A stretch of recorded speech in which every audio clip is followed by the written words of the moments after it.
உங்கள் வங்கிக் கணக்கில் இருக்கின்ற பணம் ஒரு நாள் திடீரென்று மாயமாகிவிட்டால் எப்படி இருக்கும் என்று ஒருமுறை கற்பனை செய்து பாருங்கள்.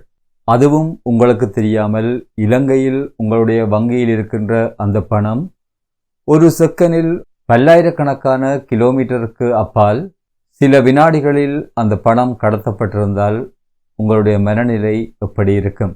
நான் சொல்வது ஒரு கற்பனை கதையல்ல. இது கொழும்பு பிரதம நீதவான் நீதிமன்றத்தில் வெளிவந்த ஒரு தகவல். இந்த தகவல் ஒட்டுமொத்த நாட்டினையுமே தற்பொழுது அதிர்ச்சிக்கு உள்ளாக்கி இருக்கின்றது. இலங்கையில் இருக்கின்ற ஒரு முன்னணி தனியார் வங்கியில் இருந்து 290 மில்லியன் ரூபாய் திருடப்பட்டு அந்த திருடப்பட்ட பணங்கள் கிரிப்டோ கரன்சியாக மாற்றப்பட்டு வெளிநாடுகளுக்கு கடத்தப்பட்டிருக்கின்றது. இதனை தனித்து ஒரு திருட்டு சம்பவம் என்று கடந்து போக முடியாது. இது இலங்கையின் நிதி கட்டமைப்பில் உள்ள மிகப்பெரிய ஒரு ஓட்டையாகவே பார்க்க வேண்டியிருக்கின்றது. இன்றைய இந்த பதிவில் இது தொடர்பாகத்தான் பார்க்க போகின்றோம். நீங்கள் எங்களுடைய சேனலுக்கு இப்பொழுதுதான் முதலாக வந்திருந்தால் எங்களுடைய சேனலை சப்ஸ்கிரைப் பண்ணிவிட்டு தொடர்ச்சியாக காணொளிகளை பாருங்கள். கொழும்பு பிரதம நீதிவான் நீதிமன்றில் ஒரு முக்கியமான வழக்கு விசாரணைக்கு எடுக்கப்பட்டது. இது இலங்கையில் இருக்கின்ற ஒரு தனியார் வங்கியில் இடம்பெற்றதாக கூறப்படும் 290 மில்லியன் ரூபாய் நிதி மோசடி தொடர்பான ஒரு விசாரணையாக காணப்பட்டது. இந்த வழக்கில் சந்தேக நபர்களாக 19 நபர்கள் கைது செய்யப்பட்டு அவர்கள் தற்பொழுது பிணையில் விடுவிக்கப்பட்டுள்ளார்கள். விசாரணைகளில் பெறப்பட்ட தகவல்களின் அடிப்படையில் பைனான்ஸ் என்று சொல்லப்படுகின்ற தளத்திலிருந்து இந்த மோசடி மேற்கொள்ளப்பட்டிருப்பதாக சொல்லப்படுகின்றது. கடந்த 3 மாதங்களாக இந்த விசாரணைகள் இலங்கையில் நடைபெற்று வந்து கொண்டிருக்கின்றது.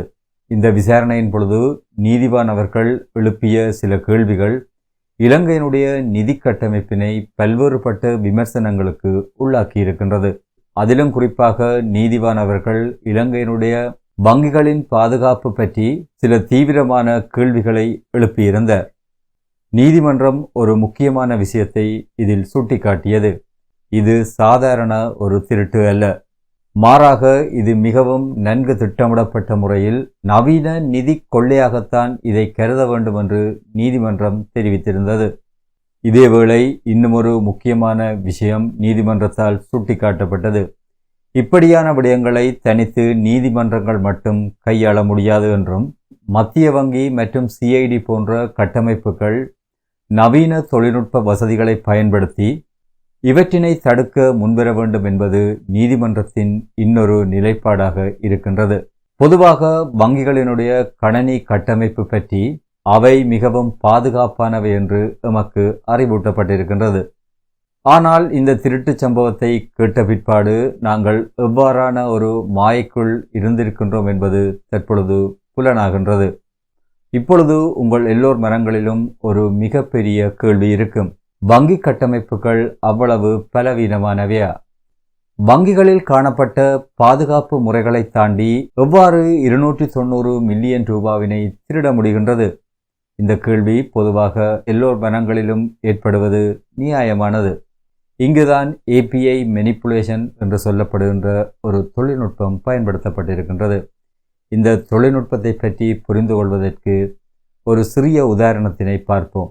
ஏனென்றால் இது முழுக்க கணனி சார்ந்த ஒரு தொழில்நுட்பமாக இருப்பதால் இதை ஒரு சிறிய உதாரணம் மூலம் உங்களுக்கு விளங்க வைக்க நான் முயற்சி செய்கின்றேன்.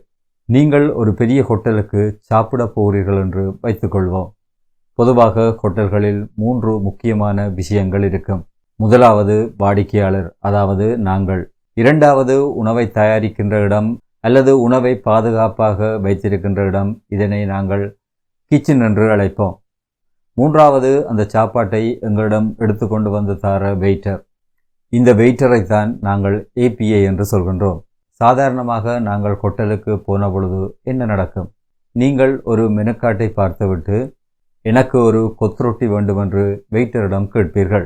அப்பொழுது அந்த வெயிட்டரும் கிச்சனுக்கு போய் உங்களுக்கு தேவையான உங்களால் ஓர்டர் பண்ணப்பட்ட அந்த கொத்துரொட்டியை எடுத்து வந்து உங்களுக்கு தருவார். இது ஒரு பாதுகாப்பான முறையும் இதுதான் வழமையாக எல்லா ஹோட்டல்களிலும் நடைபெறுகின்ற முறையும் கூட. ஆனால் இந்த 290 மில்லியன் ரூபாய் திருட்டில் என்ன நடந்தது தெரியுமா? அந்த திருடன் ஹோட்டலின் வாசலில் நின்று கொண்டு சமையலறைக்கு போகின்ற அந்த வெயிட்டரை இடையில் மறைத்து வைத்துக்கொண்டு ஹோட்டலில் இருக்கின்ற எல்லா சாப்பாடுகளையும் எனக்கு பார்சல் கட்டி தருமாறு ஓனர் சொல்லியிருக்கின்றார் என்று அப்படி ஒரு பொய்யான தகவலை அந்த வெயிட்டருக்கு சொல்கின்றான் என்று கற்பனை செய்து கொள்ளுங்கள். பாவம், அந்த வெயிட்டரும் அந்த திருடன் சொன்ன சொல்லை நம்பி கிச்சனில் இருந்த முழு உணவுகளையும் பார்சல் கட்டி அந்த திருடன் கையில் கொடுத்து விடுகின்றார். அதாவது வங்கியில் இருந்த 290 மில்லியன் ரூபாவையும் ஒரு சில நபர்களுக்கு இந்த ஏபிஐ தவறான கட்டளை வழங்கப்பட்டதன் மூலம் வங்கியில் இருந்த 290 மில்லியன் ரூபாயினையும் சில குறிப்பிட்ட நபர்களுக்கு வழங்கிவிடுகின்றது. இப்படித்தான் இந்த திருட்டு வங்கியில் இடம்பெற்றதாக சொல்லப்படுகின்றது. இந்த இடத்தில் நீங்கள் ஒரு முக்கியமான விஷயத்தை கவனிக்க வேண்டும். அந்த திருடன் அந்த ஹோட்டலின் கிச்சனுக்கு போகவில்லை. அவன் எந்தவிதமான பூட்டுக்களையோ உடைக்கவில்லை. ஆனால் கிச்சனில் இருந்த முழு உணவையும் அவன் திருடி சென்றிருக்கின்றான். இதுபோன்றுதான் வங்கியிலும் இடம்பெற்றிருக்கின்றது. வங்கிக்குள் எவரும் நுழையாமல் ஏபிஐ என்ற அந்த தகவல் கடத்தியை பயன்படுத்தி தவறான தகவலை அதற்கு கொடுத்து முழு பணமும் திருடப்பட்டிருக்கின்றது. சாதாரணமாக நாங்கள் வங்கியில் உள்ள ஒரு ஆப்பை பாவித்து வங்கி நடவடிக்கைகளில் ஈடுபடுகின்ற பொழுது நமக்கு டெய்லி லிமிட் என்ற ஒரு கட்டுப்பாடு வழங்கப்படுகின்றது. பொதுவாக நீங்கள் பாவிக்கின்ற வங்கி செயலிகளில் ஒரு நாளைக்கு நீங்கள் எவ்வளவு ரூபா பரிமாற்றம் செய்ய முடியும் என்ற சில கட்டுப்பாடுகள் விதிக்கப்பட்டிருக்கின்றது. இது வங்கிகள் நீங்கள் வைத்திருக்கின்ற கணக்குகளின் தன்மைகளுக்கு ஏற்ப மாற்றமடையக்கூடியது. ஆனால் இந்த குற்றத்தினை செய்த குற்றவாளிகள் எந்தவிதமான அப்ளிகேஷனையும் பயன்படுத்தாமல் அந்த அப்ளிகேஷன்களுக்கு பின்னால் இயங்குகின்ற ஏபிஐ என்று சொல்லப்படுகின்ற தகவல் கடத்திகளை நேரடியாக பயன்படுத்தி இந்த முறைகேட்டில் ஈடுபட்டிருக்கின்றார்கள். அதாவது வங்கியின் பாதுகாப்பு வளையங்களுக்குள் அத்துமீறி நுழைந்து தவறான கட்டளைகளை பயன்படுத்தி ஒரே நேரத்தில் பெருந்தொகை பணத்தினை சூறையாடியுள்ளனர். 290 மில்லியன் ரூபாய் என்பது உண்மையில் மிகப்பெரிய தொகை. அந்த பணத்தினை அவர்கள் எப்படி பதுக்கினார்கள் என்பதற்கு பின்னால் மிகப்பெரிய ஹைடெக் மூளை இருக்கின்றது. குற்றவாளிகள் தாங்கள் திருடிய ரூபாயினை இலங்கையில் கிரிப்டோ கரன்சியினை வைத்திருக்கின்ற நபர்களுக்கு பிரித்து அனுப்பிவிடுவார்கள். அதன் பிற்பாடு அவர்களிடமிருந்து குறிப்பிட்ட அந்த குற்றவாளிகளுக்கு அந்த நபர்களிடமிருந்து கிரிப்டோ கரன்சி அவர்களுடைய வாலெட்டுக்கு அனுப்பப்படும். பொதுவாக கிரிப்டோ கரன்சி வைத்திருக்கின்ற இடத்தினைத்தான் வாலெட் என்று அழைக்கின்றார்கள்.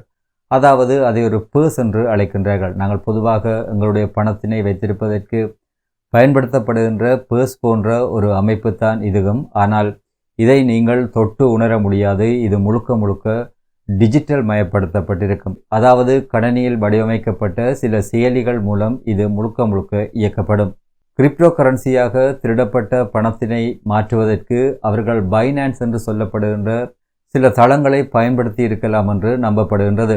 பைனான்ஸ் போன்ற தளங்களில் உங்களுடைய அடையாளங்கள் எதனையும் வெளியே தெரியாமல் அதில் நீங்கள் உங்களுடைய அக்கவுண்டுகளை வைத்திருக்க முடியும். இதனால் உண்மையான குற்றவாளிகளை கண்டுபிடிப்பது என்பது மிக சிரமமானது. பொதுவாக வங்கிக்கு தெரிவதெல்லாம் ஒருவருடைய கணக்கிலிருந்து இன்னொருவருடைய கணக்குக்கு பணம் பரிமாறப்பட்டிருக்கின்றது என்ற தகவல் மட்டும்தான் பொதுவாக வங்கிகளுக்கிடையே தெரிகின்றது. ஆனால் அந்த பணத்தினை வைத்துக்கொண்டு அவர்கள் கிரிப்டோ கரன்சியாக அதை உருமாற்றுகின்றார்கள் என்ற விடயத்தினை எந்த வங்கியாலும் கண்டுபிடிக்க முடியாது. இது குற்றவாளிகளுக்கு மிகவும் சாதகமாக அமைந்து விடுகின்றது. இலங்கையினுடைய நிதி சந்தையினை கண்காணிக்கின்ற நிறுவனமாக இலங்கை மத்திய வங்கி காணப்படுகின்றது. ஆனால் இலங்கை மத்திய வங்கியிடம் போதுமான சட்ட ஏற்பாடுகளோ அல்லது நவீன தொழில்நுட்ப வசதிகளோ இல்லை இவற்றினை கண்டுபிடிப்பதற்கு. இது இலங்கையில் ஒரு பாரிய குறையாக காணப்படுகின்றது. ஒருமுறை இலங்கையினுடைய நாணயம் கிரிப்டோ கரன்சியாக மாறிவிட்டால் அதற்கு எல்லைகளே கிடையாது. அந்த டிஜிட்டல் பணத்தை ஒரு நொடியில் வெளிநாட்டில் உள்ள ஏதாவது ஒரு வாலெட்டில் சேமித்து கொள்ள முடியும். அந்த நாட்டிலிருந்து அந்த வாலெட்டை பயன்படுத்தி அதை டொலராகவோ அல்லது அந்த நாட்டில் இருக்கின்ற கரன்சியாகவோ இலகுவாக பெற்றுக்கொள்ள முடியும். இந்த டிரான்சாக்ஷனை பற்றி யாருக்கும் எதுவுமே தெரியாமல் போய்விடும். இறுதியாக இலங்கையில் திருடப்பட்ட 290 மில்லியன் ரூபாய் உலகில் எங்கே ஒரு மூலையில் ஒரு டிஜிட்டல் குறியாக முடங்கி கிடக்கின்றது. நண்பர்களே, 290 மில்லியன் ரூபாய் என்பது ஒரு வங்கியில் மட்டும் கொள்ளையிடப்பட்ட ஒரு செய்தியாக எங்களால் கடந்து செல்ல முடியாது. இது எங்கள் நாட்டின் ஒட்டுமொத்த நிதித்துறையும் தொழில்நுட்ப ரீதியாக எவ்வாறு பின்தங்கி இருக்கின்றது என்பதற்கான ஒரு எச்சரிக்கை மணியாகத்தான் பார்க்க வேண்டி இருக்கின்றது. குற்றவாளிகள் நவீன தொழில்நுட்பங்களை மிக விரைவாக பயன்படுத்துகின்றார்கள். ஆனால் இவற்றினை கண்டுபிடிப்பதற்காக எமது குற்றப்புலனாய்வு பிரிவினரிடம் இவ்வாறான தொழில்நுட்ப வசதிகள் இருக்கின்றதா என்பது சந்தேகமானதே. இலங்கையை பொறுத்தவரையில் இலங்கையில் இருக்கின்ற நிதி சட்டங்கள் மிக மிக பழமையானவை. அவை காலத்துக்கு ஏற்ப நிச்சயமாக மாற்றியமைக்கப்பட வேண்டும். இந்த வழக்கு அடுத்த மே மாதம் 15ஆம் தேதி மீண்டும் விசாரணைக்கு வர இருக்கின்றது. அப்பொழுது சிஐடியினரும் மத்திய வங்கியும் எவ்வாறான தகவல்களை நீதிமன்றத்துக்கு வழங்கப் போகின்றார்கள் என்பதை பொறுத்திருந்துதான் பார்க்க வேண்டியிருக்கின்றது. இப்பொழுது உங்களிடம் ஒரு கேள்வி. உலகம் முழுக்க முழுக்க டிஜிட்டல் மயமாகிக் கொண்டு வருகின்ற இன்றைய இந்த காலகட்டத்தில் வங்கிகளில் இருக்கின்ற எங்களுடைய பணத்தினை பாதுகாப்பதற்கு அரசாங்கம் எவ்வாறான நடவடிக்கையினை எடுக்க வேண்டும் என்று நீங்கள் கருதுகின்றீர்கள்?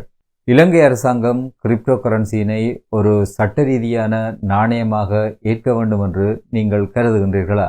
உங்களுடைய கருத்துக்களை கொமெண்ட்ஸில் பதிவிடுங்கள். மீண்டும் இதுபோன்ற இன்னுமோர் காணொளியில் உங்களை சந்திக்கும் வரை உங்களிடமிருந்து விடைபெற்றுக் கொள்கின்றேன். நன்றி, வணக்கம்.